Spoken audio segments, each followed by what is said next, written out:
The forgetting curve is a psychological concept developed by Hermann Ebbinghaus in the 19th century, which describes how the information we learn tends to fade over time if it is not reinforced or reviewed.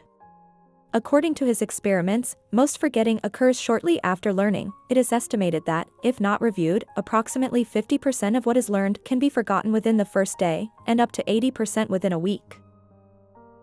Hermann Ebbinghaus was a German psychologist who pioneered the empirical study of memory. At the end of the 19th century, he conducted a series of experiments with himself as the sole subject, which today is considered both courageous and methodologically limited. His goal was to investigate how information is stored and forgotten over time. Experiment design. Materials used. To prevent the meaning of words from influencing memory, as happens with known words, Ebbinghaus created lists of nonsense syllables, or pseudo-words. These were three-letter combinations, consonant-vowel-consonant, such as WID, ZOF, or AKAF, that had no known meaning in German.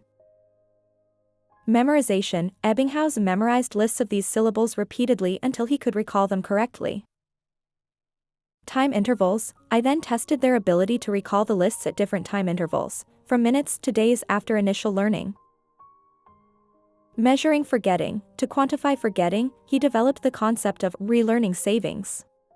That is, he measured how long it took to relearn the list to the same level of mastery.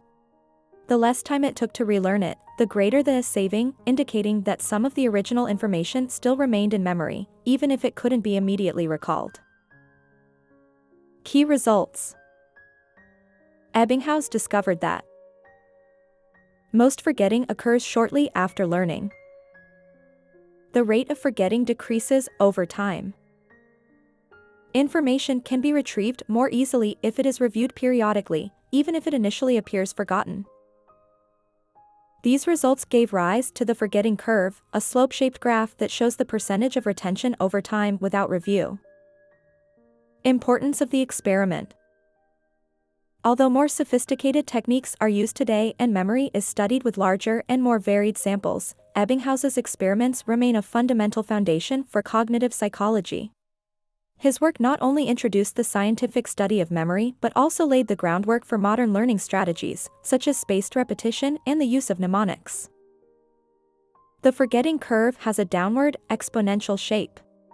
This means that the rate of forgetting is fastest immediately after learning and levels off over time.